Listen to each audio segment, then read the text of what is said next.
If you've ever wondered why Americans are the way that we are, this video is for you. I'm speaking to you as an American who grew up in the East Coast, and I recently spent Christmas in a smaller town on the outskirts of Barcelona, and while the trip was absolutely incredible because I got to experience small town living and see all the touristic sites of Barcelona, so I got a 2-for-1 kind of deal, it really made me put a lot of things into perspective about why Spanish people act and are the way they are, and why Americans act and are the way we are, but so completely different. And before anyone comes at me trying to say that I'm being an anti-patriotic whatever, I love and am very proud of the fact that I am American, but there are a few things about just the way that we function on a day-to-day that are very different from how other people are, specifically speaking if you grew up and or were raised in Philadelphia. So I want to touch on that today because I went to a small little town called Sant Cugat, and I don't even think I'm pronouncing that right, so if you are from there, I deeply apologize. But basically, it's this tiny little municipality outside Barcelona, quite literally on the other side of the mountain. And the entire time that I was there, I couldn't help but shake the fact that this is why people are the way they are. So let's get into it. If you've ever met an American or you've been to the US, then you know very well that we are a very distinctive breed of people. Most of us are shaped by our environment, as is per usual. This doesn't really change from US to Spain, but what does change is the level of safety that people feel within their community. And I don't care where you are coming from in the US, I think I can use this blanket statement in saying that it is much safer in Spain than it is in the States. Yes, of course, there are areas and specific zip codes that are better or worse than others, and that varies per state within the US, and honestly even within the districts of Madrid, which is just one tiny little blimp of everything that Spain has to offer. But holistically speaking, it's fairly obvious to understand why people are so much more giving, so much more friendly in Spain than in the States, and it all boils down to two very specific things, at least in my opinion. One is pride in culture and heritage, and two is feelings of safety and connection. So let's get into number one. The friend that I went to visit while I was in this little municipality was showing me around the city. She was saying, oh, this is our church, these are some of our markets, blah, blah, blah, blah, blah, blah. But then she showed me this absolutely beautiful monastery that was built in the 12th century, and then started going on an entire rant about it, its significance to the community, and how she was even planning on getting married there herself. Meaning that it wasn't just something that you heard, oh, this is very important, and then you're kind of done with it. It was something that she was actively invested in. And that's a really big difference, at least personally speaking, from how I grew up and from how I interpreted my area. Because yes, Philadelphia is a historic town, but 9 times out of 10, we're not thinking about how we can incorporate that history into our daily lives. Like, it's not like I'm thinking, oh, how can I visit the Liberty Bell today? How can I pay my respects to Independence Hall right now? It doesn't ever cross my mind. But out here in Spain, it feels like you guys have this innate sense of deep appreciation for the culture that you come from. And obviously, rightfully so, you guys have done a lot. You have a lot more experience in relation to us as Americans, just because we're a younger country than you. But I really feel like this kind of goes into your cultural identity and why when it comes to your fellow Spanish folk, you just have a lot more pride and are more receptive to bonding and have that actual real sense of community because you know that you all come from the same history and you're living it out together, and in one way, shape, or form, it plays a vital role into who you are as people, and you actively stand by it. And this could just be how I was raised, so this could be a total generalization. All while I was growing up, I never thought of myself as like, oh, I'm a Pennsylvanian, I really care that I was born and raised in Pennsylvania. It was just a place that I was. It wasn't like it had any deep kind of meaning for me. And even now, yes, I sometimes have nostalgia for my hometown, but it's not like I'm thinking about this is the history of where this battle took place. Like, I'm not thinking like this. Yes, of course, I know that Valley Forge was the marching ground where Washington kind of lost all of his troops during a brutal winter, but I'm not actively thinking about, oh, how can I go out of my way and pay my respects to this area? It's kind of just an area. Versus out here in Spain, you guys do have an actual appreciation for what it was that your people went through, and you'll be the first ones to let anyone who doesn't know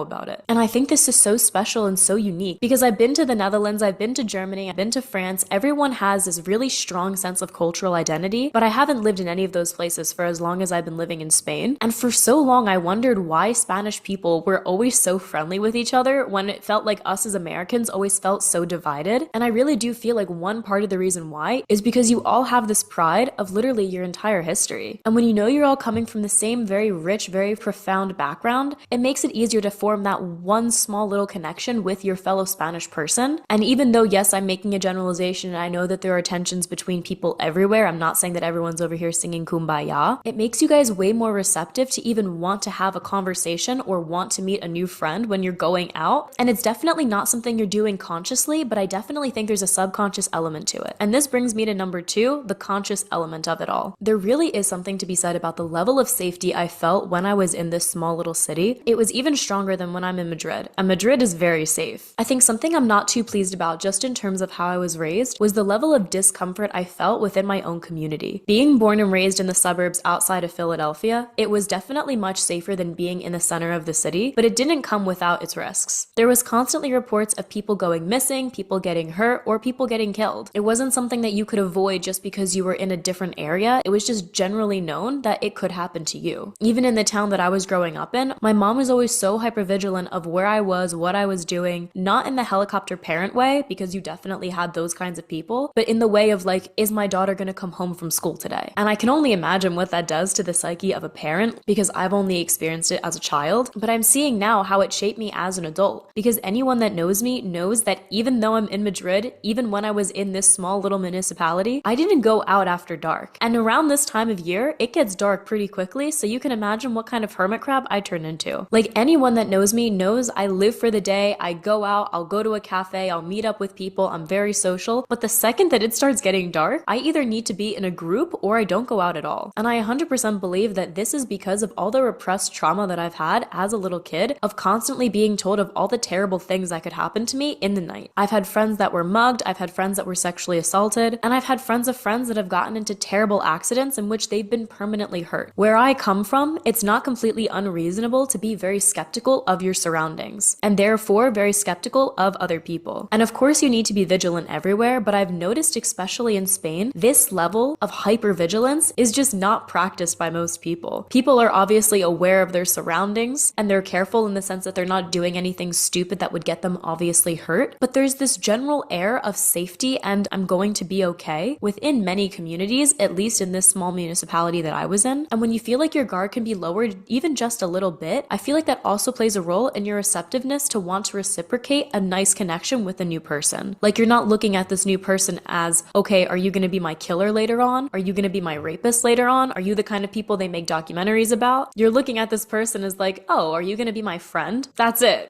That's literally it. Are we going to have a cool conversation? And it's a really wild shift in thought because, again, I'm speaking as a kid who was raised by a single mom who was always very paranoid, which means intrinsically speaking, I'm a bit paranoid. And to go from this mentality of always having to be skeptical of everyone, always having to feel out someone's energy, see if they can be trusted, see if they're a good person, see if they're potentially going to hurt me, to just trusting that I can walk home alone at night and nothing bad is going to happen. It is so amazingly profound that I actually don't have words for it. It's something that you don't realize is such a gift until you're literally in the moment experiencing it all. And I've really been having to reflect on this because, especially since moving out to Spain, I've been coming head to heads with this theme more and more frequently, and it's just making me really rethink a lot of the ways that I am as a person and how I'm going to act when and if I do go back to the US to visit my family and friends. Because for those of you who don't know, I haven't been back to the US since I've touched down in Spain. It's been over 18 months now, and I've been traveling all throughout the EU, all throughout Europe. I've been to Africa. Like, I haven't been just staying in one single place, but I haven't also gone back home. And I think a large part of the reason why is because it's almost like seeing the potential of the other side and then knowing what you have to go back to and the fear of that. Like, I was never mugged, I was never stabbed, I was never robbed, I was never threatened in such an absolutely violent way that I've been absolutely traumatized to the core. And yet I have this fear of going back to the US because I know how I act in Spain and I know how I acted in the US, and I don't want to repeat bad habits or old patterns, and I know how easy it is to fall into routine. Like, we all are creatures of habit, and it doesn't matter where you come from, you're going to adapt with the society around you. So whether you're German and you're going to France, or you're French and you're going to Thailand, or you're American and you're going to Spain, you're going to adapt with the people that are around you, because otherwise it's going to be a very lonely existence. So if you're in an environment that values money, status, aesthetic appeal over connection, family, and balanced ways of living, it's going to be a very different experience for you, and not one that I would say is for the better. I even had a Spanish friend that just came back from the US, and she literally said that she felt like crossing the ocean, she started to remember who she was again. She said there was something about the US that just made it feel like there was a veil over her eyes, and upon coming back to Europe, she felt like it was lifted. And yes, she's a very poetic soul, so this could be very powerful, and maybe she was just over-exaggerating, but the point still remains the same. And I think the way I want to wrap this up is that I definitely know that we as Americans need to do much better in terms of how we connect with our fellow Americans and other people. But the next time that you meet an American, I really hope this video can help you kind of understand why we are the way we are. And I'm not trying to inflate your ego, but please understand the fact that we did not come from such a community like yours. Family for me is very important, but it was never stressed as something that was so vitally crucial that I had to cancel plans over it. Like, everyone's family is different, everyone has their own dysfunctions, but in my family, the only thing that would ever make someone have to cancel plans for family is if there was a funeral. That was literally it. The amount of holidays that I've spent with friends' families because my family either didn't care or we were in a fight and no one was talking anyways has been absolutely absurd. And coming out to Spain, where you guys really do care about your family, you guys will happily cancel plans to spend time with your loved ones, it's very humbling to see. And again, it just adds to the understanding of why you are the way you are. And I think it's kind of pathetic that it took me going to a very small town in order to start piecing together some of these ideas. But if you didn't get anything from this video, please know that from the bottom of my heart, I absolutely love the kind of culture that Spanish people have built within their communities and as an identity in the whole, because it contrasts so greatly from what I've experienced as an American living in the East Coast. So next time you meet someone from the US, before you roll your eyes and think, ugh, just another one of them, maybe see it from a different kind of lens that you were graced with some amazing gifts that we will never fully understand. So thank you for being here, and I'll talk to you again soon.